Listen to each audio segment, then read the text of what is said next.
Here everyone, and welcome back to our channel. In today's video I will be sharing some basic tips you will need to know before traveling to Turkey. My name is Matt and I have traveled to Turkey in several occasions. I usually spend around 2 to 3 months each time I go, and as a preference choice I rent cars as I love driving, especially through Turkey. It has big open roads, not much traffic outside the cities. Locals are usually pretty good drivers and the landscapes are just incredible. Okay, so first things first, let's talk about visas. Turkey is a very welcoming country and immigration usually runs pretty smoothly. But there are a few things to consider. Generally, most nationalities requires a visa to enter Turkey for tourism purposes. However, certain countries and territories have specific visa-free or e-visa arrangements. Many European Union and EFTA countries are exempt from visa requirements, while some countries require an e-visa and some others must obtain a traditional visa from a Turkish embassy or consulate. Visa-free entry. Citizens of some European Union countries or EFTA countries can enter Turkey visa-free for tourism purposes up to 90 days stay within a 180-day period.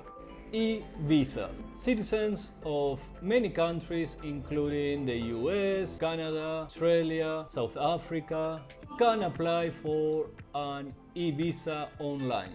This e-visa allows for a stay of up to 30 or 90 days depending on the nationality of the applicant. And then you have the traditional visas, like citizens, for example, from some countries like the Schengen Annex II may have to apply for a tourist visa through the embassy or consulate. Most likely, you'll be arriving to one of two airports, Istanbul or Antalya airport. It's really up to you which airport you prefer. It will all depend on how you want to plan your trip. For example, if I want to explore the east side of the country, like Göbekli Tepe, Konya, Cappadocia, I will land in Antalya. Otherwise, there are more international flights coming in and out of Istanbul. Once you land, you might want to get your SIM card. I personally use two, Turk Telecom, Vodafone. Sometimes I won't find signal with one company, so I quickly switch it to the other one, and in most cases after doing that I'm back online. I like traveling to remote areas by myself. It's always handy to have internet for navigation with GPS or translation or bank transfers or whatever it is that I might need. And I always like traveling by car and driving through this beautiful country, I tend to choose SIXT Rent a car. I never had any problems with them, but there are also quite a few other companies around that you may want to explore.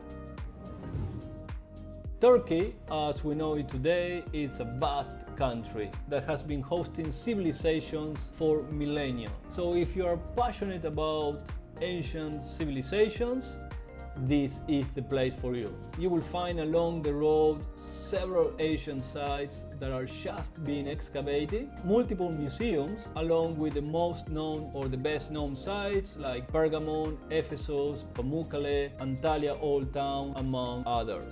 But it's also much more. It has beautiful resorts by the Mediterranean, delicious food, and super welcoming and friendly people.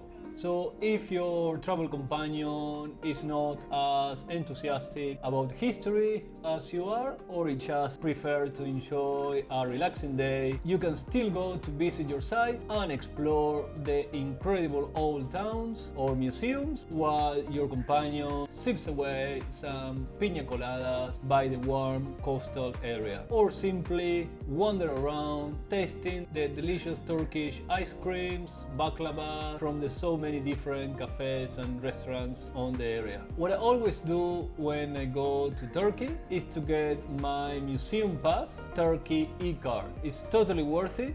as you can visit more than 350 museums and archaeological sites that belong to Turkey Ministry of Culture and Tourism.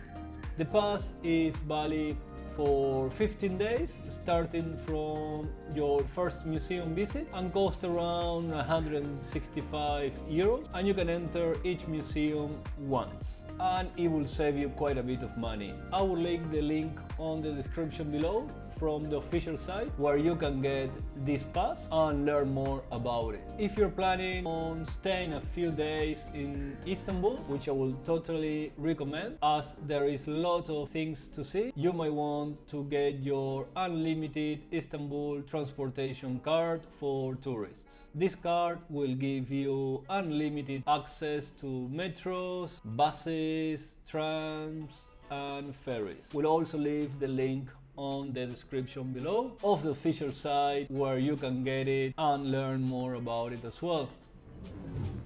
Cash is the preferred payment method, and there are a few different ATMs options to choose from if you need to withdraw some cash. Keep in mind that there will be a service fee associated for every ATM. If you need to withdraw cash, I would probably use an ATM attached to a bank, just to avoid any possible issues. Otherwise, I will change some dollars or euros into Turkish lira whenever I see is convenient for me.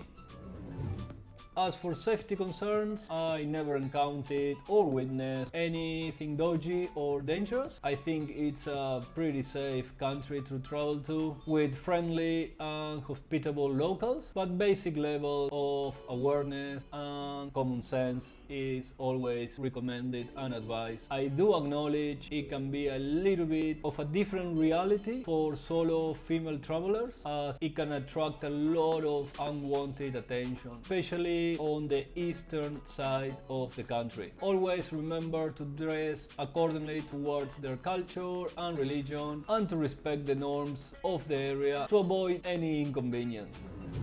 When traveling through the Mediterranean area, you will find some prices to be quite steep, and actually that's one of the main reasons Turkey is losing some tourists to Greece, as the prices are getting quite high in comparison with previous years. But a trick that I learned is that if you walk literally 3-4 blocks into the city, away from the coastal areas, the prices will drop down to like 5 times.